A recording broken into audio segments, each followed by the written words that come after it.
Hey, welcome to another episode of That's a Wrap, your favorite podcast where we talk about all things film and television from an independent point of view. My name is Annette. And I'm Naomi, and we've got a great show today. Yes. We are going to talk about imposter syndrome, and I'm sure many of you have heard about it. And go through and it. go through it. But we've all heard the term "fake it till you make it." Yes. But I say we stand on business and just be great from within. Yeah. Right. Well, because that's where, yeah. Ultimately, that's where we want to be. Yes. It's just fighting through the fear. So Yeah. we've got a good chat. Yeah, this is good because I think that, we all go through this in some form or another. But, I know I do. So shout out like meditation, prayer, and self-improvement, so Glory be. so great topic. Yeah. We're going to do this, but first, let's deal with one particular thing. Who be talking? We be talking. Who be talking? We be talking. Okay. What are we talking about? What are we talking about? KevOnStage. That's your boy. You got me into KevOnStage. Because I think that if we are looking as independents, we look at Tyler Perry, but if we're looking at independence now, he is that focal point. Yeah. Right? Like Issa Rae used to be. Yes. When it was awkward Black girl. And her website. Yep. Yep. But KevOnStage is still that independent. Yeah. Like, so his new production is The Hospital. Hilarious. They let CP just run wild. Is that the guy who plays the coroner? Yeah. And who's selling off the body parts. Oh my gosh. I'm telling you. And it is all improvised. Yeah. The entire, I think it's 2 episodes uploaded, totally improvised. But even Churchy, and I know that they're on season 2. I haven't started watching season 2 because I think my sister got rid of her BET subscription. So don't be putting that out there. Don't let them know. Don't let them know.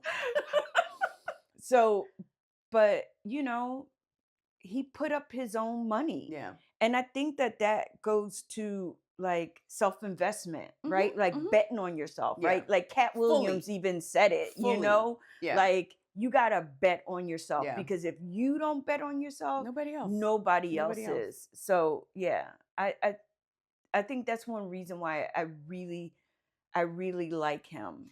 And I like the consistency because I remember I just remember his name, and I would kind of see these random videos, right?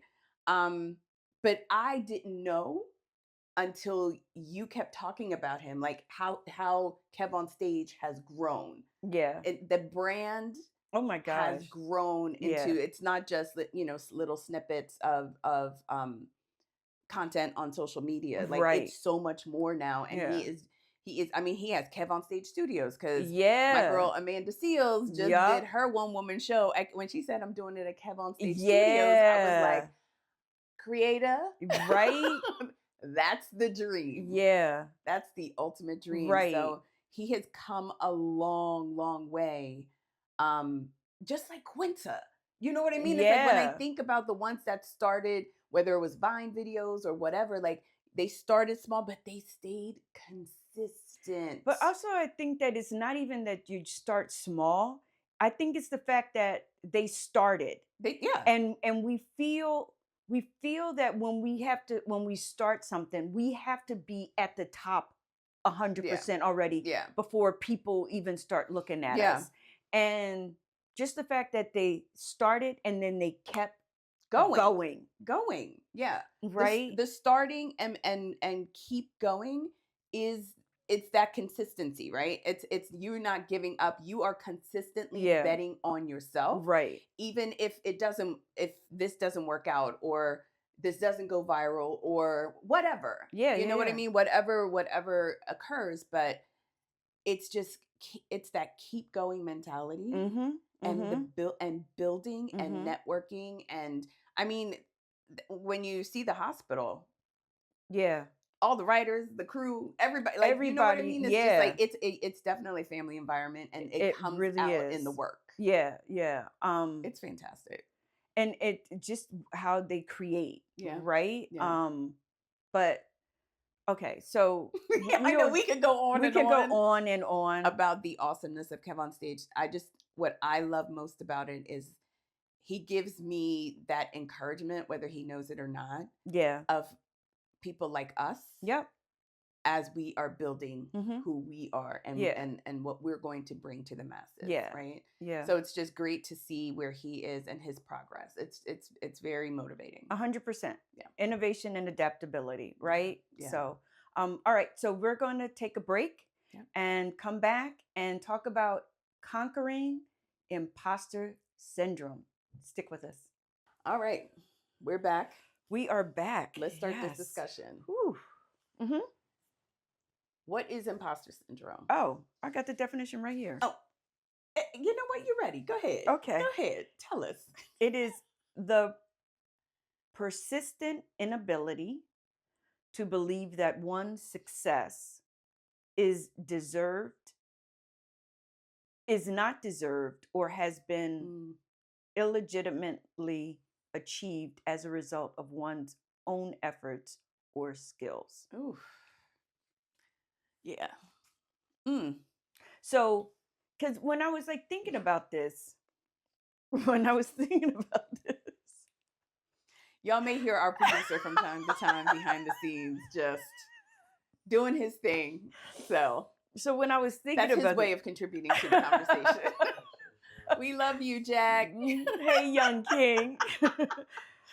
So when I was thinking about this, I was like thinking about it in the way that I thought I knew what the definition is. Mm-hmm. And then when I read the actual definition, it's not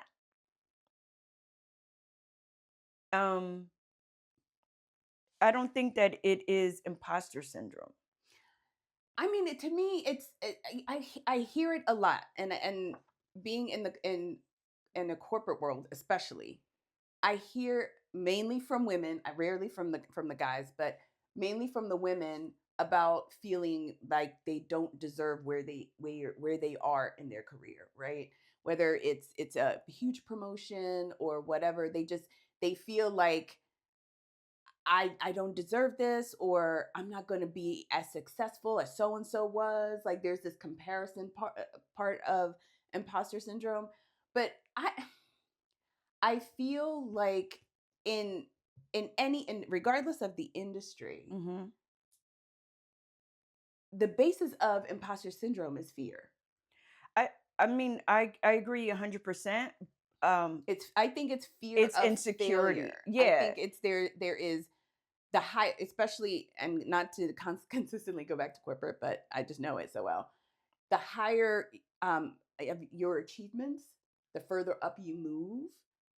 Some people really, really battle with, do I deserve it? Like it's almost this questioning of like, do I deserve this? And can I fulfill whatever it is that I need to do? Like, am I good enough? So coming from as a freelance crew person, like AD, I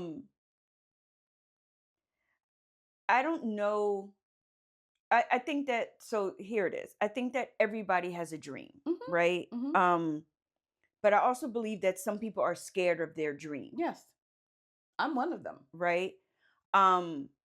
So imposter syndrome is the idea that you don't believe who you say that you are. Right? So for me, when I'm on set and I am AD, I am script supervisor or UPM, right? That is who I am on that set.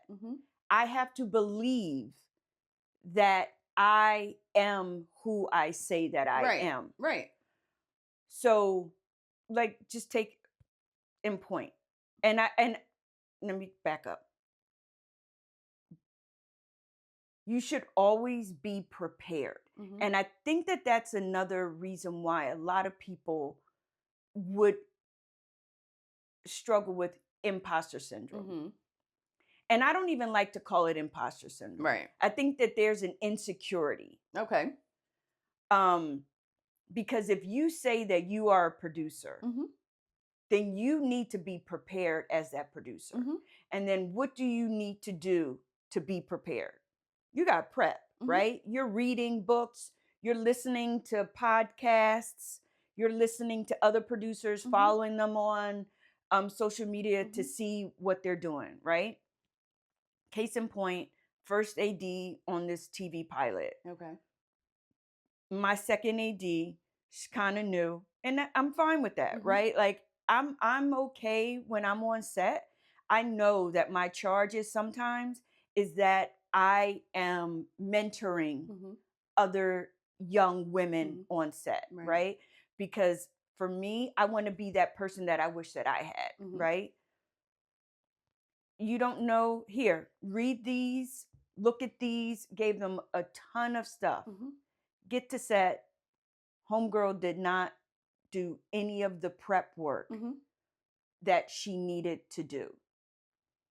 I feel that when you're not prepared, that is when imposter syndrome. But do you feel that she was experiencing imposter syndrome, or maybe she wasn't? She was just like, I don't feel like I need to do this because I'll learn what I need to learn. You know what I mean, that could also have been it, I think if she came to you and was just like, you know what, I don't know if I'm good enough, or I don't know if, how people may perceive me, I think if she had those discussions, maybe that could be potential imposter syndrome. I feel like there's so many different facets of this, because if in my experience there have been people who are very well educated in what they do, right? So they come in like, oh, I know what the work is, I know what I need to do, right? But I think sometimes sometimes they compare themselves to others, and that also that is a potential imposter syndrome scenario, right? Where there is this comparison of like, well, Judy, who was in this position, everybody loved her and she was so great, and now here I am, and I'm not sure if people understand me, I'm not sure if blah blah blah, and you internalize it, because imposter syndrome, it's all about internalizing all of the talk, the self-talk, all of the perceptions that you think you're seeing things. I totally. And you really internalize and make it about you. I mean, so I remember I was having a conversation with a DP. Things weren't going right. The director was there. I'm AD. Yeah. And so the director is talking, and he's making a statement about something of the camera angles, and we needed to pivot. Yeah. But it was going to take us some time. This producer guy comes over, stands there, and I'm listening. I'm taking it in. But I didn't have a reply instantaneously. Yeah. I needed to think about what he was saying. Yeah. This producer jumps in and taps me and says, what he's saying is, oh, ma'am. First of all, this would have gotten somebody got. And I cut him a look, and I said, Steven, I heard what he said. And I know you said it right there in that tone. And my eye, right. And the director is standing there. And then he apologized. He's like, oh, I'm sorry. And I walk away. because I knew that if I stayed there, I was going to say something inappropriate. But it is walking away and then not allowing those little things to chip away at the job that I'm doing. Yeah. Yeah. You know, understanding that if it's going to take me some time to process, it's going to take me some time to process. But follow up when I'm ready, right? Like, hold on, I just need to, let me just really think about this. Yeah. So I can be of support. And then, when your things aren't going well on set, not internalizing that and understanding that you're still supposed to be here. You got the job for a reason. Yeah. And so, I have my affirmations. Like, set, we're like an hour behind. Everything's on fire. I got a second AD that's just sitting around, like, hammering it up. And I stop and I say, to myself and God, this is what I want. Like, I have to remind myself, this is what I want. Yeah. Right? Yeah. But even in all of that, I think what I'm trying to say is that even within all of the things that aren't going 100% right, is this where you really want to be? Yeah. Look, I can just say from my experience when we were shooting in Morocco, I didn't want to ask those questions because I was like, I'm not in it. Like, interviewing is just not something that comes natural to me. And I felt very uncomfortable doing it. And I in that moment, and even when I think about it now, I was just like, why am I doing this? Like, why isn't she doing this? She knows what she wants. She knows what how she wants people to kind of answer. She wants, like, and at that point I was like, Naomi, you're being ridiculous, because she's the director. She's got her own thing that she needs to do. Right. She don't need to add 11 other things that she should be doing at the same time. But I felt very, and you mentioned earlier about insecurity. I felt very insecure about taking on the role of interviewing, because I was like, I don't want to mess up. Like, that's the whole, like, in my mind, the self-talk is what really, really, like, can get you into that headspace of self-doubt. Exactly. Yeah. And that's why you have to combat that with other affirmations and other things, with whatever you use. Yeah. I use affirmations. Yeah. I take some time because I know that I am where I am because I'm supposed to be there. Yeah. Because if I wasn't supposed to be there, I wouldn't be there. Yeah. Right? So how do I honor myself? How do I honor my family, my son? Even if my son is not there, my life is, for my kid, right? So how do I honor that? And that's by me making sure that I'm prepared. And understanding, even in that, the old you has to die for that new you that's coming in. Yeah. I mean, and you and I can go on, I because know we have my directing class, that direct online, I walked away from my computer, my laptop, and I go into my son's room and I'm just like, I don't know if I'm supposed to be here. And my son's just like, yeah, you are. Now, you're Burgess. Get back in there. Yeah. And we all go through that, right? And I think one of the things that people should always remember, or should kind of use when they're in that space of feeling, like they don't deserve, or they're insecure about where they are, talk to somebody. Like, this isn't something you have to experience in a silo, because chances are somebody in your life that's probably going through the same thing, something similar at least. And just don't silo yourself. I agree. And I mean, you always want those people, especially for me in production. I like to be with people that are actively in production, right? That this is like their full time, they're freelancing, whatever. But this is how they make their meat and potatoes, or vegan meat and potatoes. And so then they know what I'm going through, right? Like when I come to them and be like, oh my gosh, I'm in between gigs. And they're just like, girl, don't I know it? Like they understand what that means and all of that other stuff. So good talk. Yeah. You want to take a break? Yeah, let's take a break. Okay. Yeah, let's take all right, a break, y'all. We'll I be back. Something. All right, bye-bye. Hey, thanks for sticking around and we're with back. us. Yes, we are back. That was a great conversation on imposter syndrome. How we cope with it, some real life things. And I guess it can be debilitating if you allow it. If you allow ultimately. it to take over. Yeah. And just some three quick little tips to kind of keep in mind. If and when you are experiencing imposter syndrome, like I said earlier, talk about it.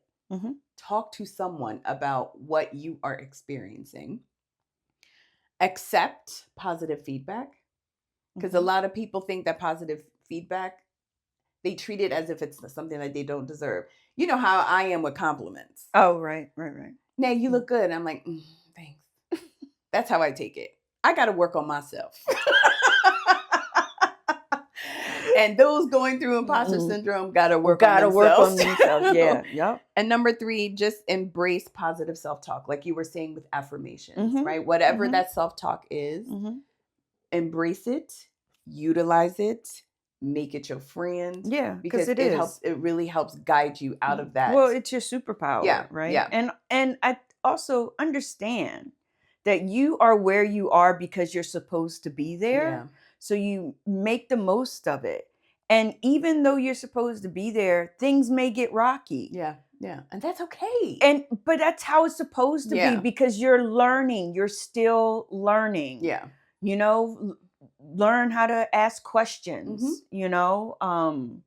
If you're on set and you're a new director and your DP says, hey, what do you want us to do with this? And you don't have a clue what he's talking about. Say, you know what are my options? That's my go-to.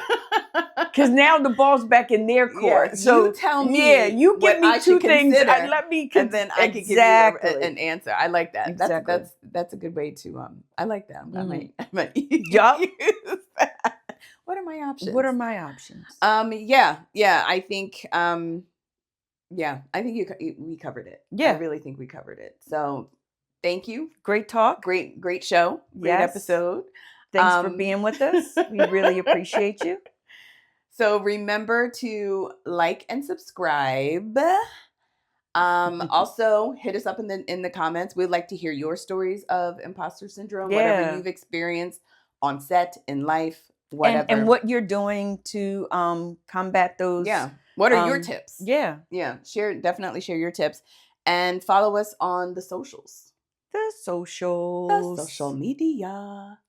Okay. All right, girl. I think that's it. Oh, that's a wrap. That's a wrap, y'all. See you next time. Bye-bye.